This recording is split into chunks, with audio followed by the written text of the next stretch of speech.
श्रद्धालु जिज्ञासु श्रोताओं, वीरथुई का पारायण चल रहा है। वीरथुई की 23वीं गाथा का दूसरा चरण, जिसके संबंध में पिछले कई दिनों से बात चल रही है, और उसी संदर्भ में हम देख रहे हैं कि कुछ पाप, कुछ दोष ऐसे होते हैं जो हमारे पूरे जीवन को, हमारे सत्य को, हमारी आत्मा को मलिन कर देते हैं, दूषित कर देते हैं, कलुषित कर देते हैं। और उसी संदर्भ में 12 दोषों की बात आप सुन चुके हैं। आइए आज हम 13वां दोष देखते हैं। 13वां दोष, जिसे अभ्याख्यान कहा जाता है। अभ्याख्यान जैन पारिभाषिक शब्द, जिसका मतलब ये होता है कि किसी के ऊपर झूठा दोषारोपण कर देना, झूठा कलंक दे देना, किसी को कलंकित कर देना, ये अभ्याख्यान है। और ये अभ्याख्यान का पाप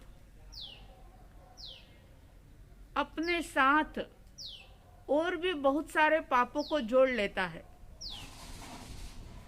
क्योंकि कोई भी व्यक्ति किसी को एकदम से आरोपित नहीं करता, दोषारोपण नहीं करता, किसी को एकदम से कलंकित नहीं करता। कलंकित करने से पहले, कलंक लगाने से पहले उसके मन में कई प्रकार की उधेड़ बुन चलती है। मान का भाव पैदा होता है, अहंकार आता है, कई बार ईर्ष्या और द्वेष पैदा होता है, और उसके बाद फिर वह ये अभ्याख्यान का पाप सेवन करता है। अपने दोष को छुपाने के लिए, अपनी गलती को ढकने के लिए दूसरों पर वो दोष मढ़ देना, आरोपित कर देना बहुत बड़ा पाप है। आप शायद जानते होंगे कि प्राणातिपात, मृषावाद, अदत्तादान आदि जो 11 पाप हैं, उनका तो प्रायश्चित है, लेकिन कलह, अभ्याख्यान, ये कुछ पाप ऐसे हैं जो अपने साथ बहुत सारे पापों को जोड़ करके करते हैं।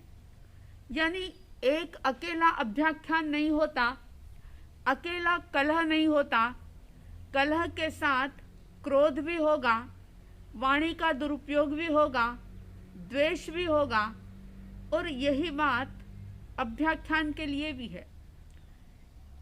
किसी पर झूठा आरोप देना, आधी अधूरी बात सुनकर के किसी को बदनाम करना, किसी की सफलता से ईर्ष्या करना, किसी की बढ़ती को देख नहीं पाना, इन सारे कारणों से व्यक्ति दूसरों पर दोषारोपण करता है, दूसरों को कलंकित करने की चेष्टा करता है। और ये अभ्याख्यान का पाप ऐसा है कि इस पाप का कोई भी प्रायश्चित नहीं है।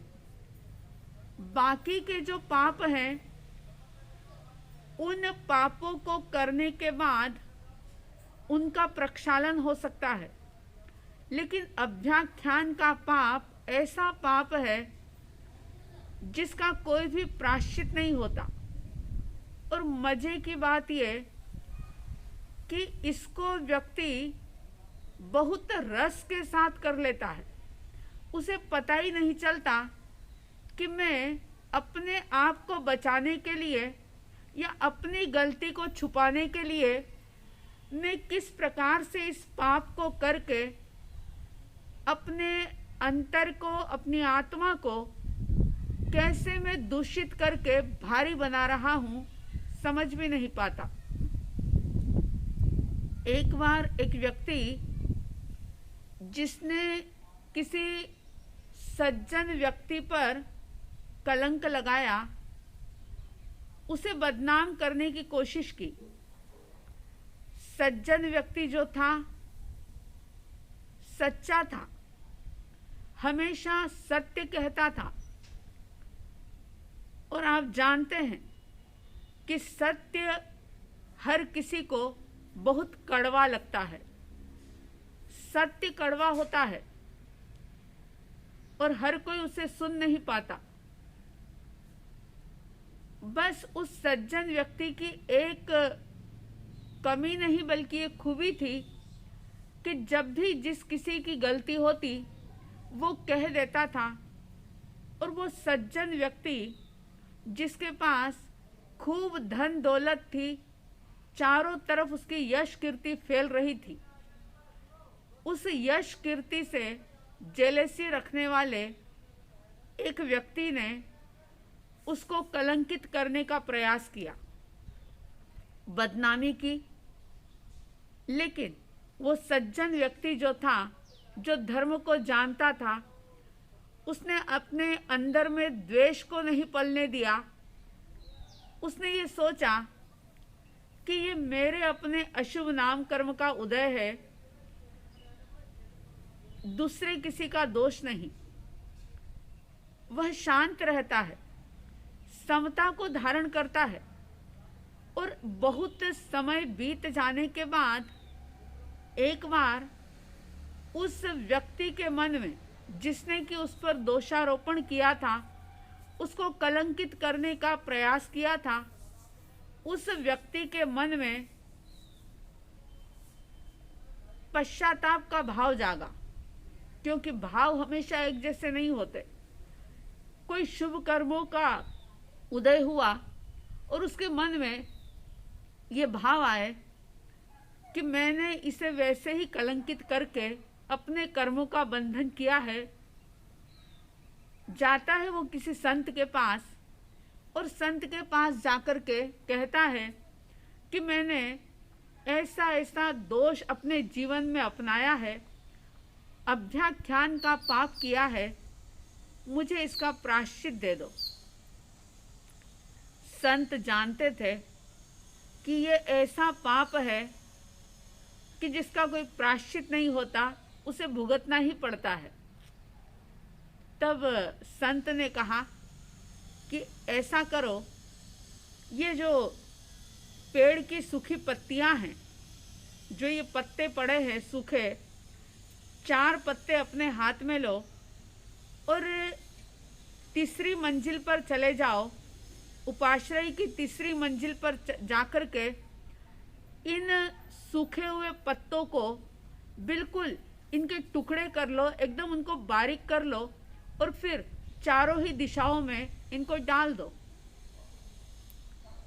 उस व्यक्ति ने कहा, मैं प्रायश्चित लेने के लिए आया और गुरु महाराज ये क्या मुझे अटपटा काम बता रहे हैं। लेकिन उसने आज्ञा शिरोधार्य की और वह पेड़ के पत्ते, सूखे पत्ते लेकर के उपाश्रय के ऊपर चढ़ता है और जैसा गुरु महाराज ने आदेश दिया था, वो चारों दिशा में उन पत्तों को बारीक करके फेंक देता है। फिर आता है, क्योंकि बहुत आत्मग्लानि हो रही थी, पश्चाताप का भाव पैदा हो रहा था। फिर से गुरु महाराज के सामने आया और आकर के कहा कि गुरुदेव, अब मुझे उस पाप का प्रायश्चित दे दो, आपकी आज्ञा का मैं पालन कर चुका हूँ।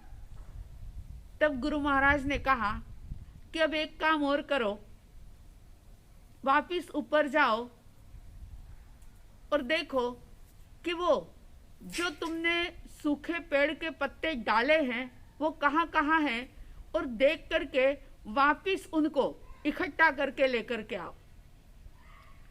जब ये बात कही तो वो कहने लगा, गुरुदेव माफ़ करना, मैं आपकी इस आज्ञा का पालन नहीं कर सकता, क्योंकि वो जो पत्ते थे, पत्तों के जो टुकड़े थे, वो तो चारों दिशाओं में उड़ गए हैं।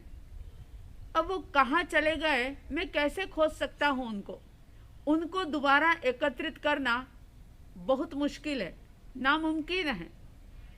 तब फिर गुरुदेव ने कहा, संत ने कहा कि जैसे उन सूखे पत्तों के टुकड़ों को एकत्रित करना मुश्किल है, इसी तरह से तुमने जो पाप किया है, तुमने अमुक व्यक्ति के बारे में 2 को कहा, 2 ने 4 को कहा, 4 ने 8 को कहा, 8 ने 16 को कहा, और ऐसे जंगल में लगी हुई आग की तरह उस व्यक्ति को तुमने बहुत तेजी से बदनाम किया, आरोपित किया, झूठा कलंक उसके ऊपर लगाया। अब उन सारे लोगों को क्या तुम इकट्ठा कर सकते हो? किसने किसने कहाँ कहाँ तक क्या क्या बातें फैलाई है? वो कहता है नहीं, ये भी काम मुमकिन नहीं है। तो संत ने उसे समझाया कि जैसे ये काम आसान नहीं है, वैसे ही किसी को कलंकित करना और फिर उसका प्रायश्चित करना ये भी आसान नहीं है। यानी ये इतना जबरदस्त पाप है कि इसका कोई प्रायश्चित नहीं हो सकता। आप और हम सब अपने जीवन में झांकें और देखें कि जीवन में कब कब ऐसे प्रसंग आते हैं जब झूठी शान बढ़ाने के लिए या ईर्ष्या द्वेष के कारण से, अपने दोष को छुपाने के लिए या किसी से झूठी सिंपैथी प्राप्त करने के लिए कई बार निर्दोष लोगों को भी कलंकित कर दिया जाता है, दोषारोपण कर दिया जाता है। और ज्ञानी कहते हैं ऐसा कृत्य करना यानी अपने घर में गंदगी भरने के समान है, जैसे दूसरे के वहां से राख ला करके अपने सिर के ऊपर डालने जैसा है ये काम। कहीं ऐसा ये पाप जाने अनजाने आपके हमारे जीवन में प्रवेश तो नहीं कर गया? बहुत ईमानदारी के साथ देखना होगा, क्योंकि लोग आधी अधूरी बात को सुनकर के शक पैदा कर लेते हैं मन के अंदर, और उस शक के कारण से किसी को भी कलंकित करने से नहीं चूकते, झूठा दोषारोपण कर देते हैं, किसी को बदनाम करने की चेष्टा करते हैं। और ये बहुत बड़ा पाप है जो अपने साथ बहुत सारे पाप की सेना लेकर के आपके हमारे जीवन में प्रवेश कर जाता है। इसलिए सावधान रहें, देखें कि ये पाप हमारे जीवन में प्रवेश ना कर जाए। आपने सुना सीता सती, जिन्होंने पिछले जन्म में एक मुनिराज के ऊपर, उनके सिर के ऊपर कुशील का कलंक लगाया था। कुशील का कलंक लगा करके अज्ञानता के कारण से संत को बदनाम किया था। संत के संयम का प्रभाव था, उनके तब संयम से प्रभावित होकर के देवताओं ने उनके उस कलंक को धो दिया। लोगों में जो बदनामी हो रही थी उसको रोक दिया, सत्य बात उजागर कर दी। लेकिन सीता के जीव ने उस कृत्य को करके जो पाप का बंध किया, उसका फल उसे किस रूप में भोगना पड़ा जानते हैं आप? कि वो सीता जो चरम शरीरी श्री रामचंद्र जी की पत्नी बनी, जो केवल ज्ञान को प्राप्त करने वाले हैं, ऐसे चरम शरीरी मर्यादा पुरुषोत्तम रामचंद्र जी की पत्नी बनने का उसे सौभाग्य मिला, राज रानी बनी, लेकिन उस कलंक का परिणाम उसे किस रूप में भोगना पड़ा कि एक धोबी के कहने से उसे दोबारा वनवास में जाना पड़ा। इसमें धोबी का दोष नहीं था, श्री रामचंद्र जी का दोष नहीं था, किसी अयोध्या वासी का दोष नहीं था। अगर दोष था तो सीता का अपना स्वयं का दोष था कि पिछले जन्म में जो मुनिराज के ऊपर उसने आरोप लगाया था कुशील का, वैसा ही आरोप उसके इस जीवन के अंदर वही कर्म उदय में आया और उसको वैसे ही कलंकित होना पड़ा। वो तो ज्ञानी आत्मा थी, समभाव से उसने किसी को दोष नहीं देते हुए उन आई हुई परिस्थितियों का सामना कर लिया, स्वीकार कर लिया, समभाव धारण करके अपने कर्मों की निर्जरा कर ली। लेकिन हर व्यक्ति के लिए ऐसा मुमकिन नहीं हो पाता, पॉसिबल नहीं हो पाता। तो हम देखें कि कहीं दूसरे की हाँ में हाँ मिलाते हुए हमें कुछ पता भी नहीं होता, लेकिन आंखों पर ऐसी पट्टी बंधी होती है कि एक व्यक्ति जो कह रहा है किसी के बारे में, हम उसकी हाँ में हाँ मिलाते हुए सामने वाले को उसी नज़र से देखने लग जाते हैं कि हाँ ये ही गलत है, इसने ही गलती की है, ये ऐसा ही है, ये वैसा ही है। अगर ऐसी धारणा अपने जीवन में किसी के लिए भी बना रहे हैं तो सावधान हो जाना, क्योंकि कई बार कानों से सुना हुआ भी झूठ हो जाता है और आँखों से देखा हुआ भी झूठ हो जाता है।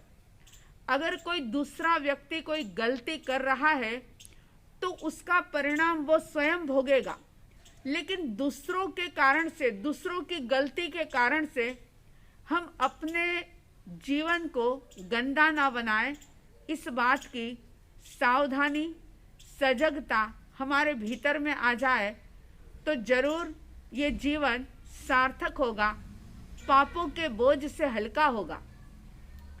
आप जानते हैं कि हमारा जीवन कितना नश्वर है, कितना क्षणभंगुर है। ये अनमोल जीवन के अंदर अगर हम पिछले जन्मों में किए हुए पापों को धोने का पुरुषार्थ कर लें और नए पापों के बंधन को रोक दें तो भी बहुत बड़ी उपलब्धि होगी।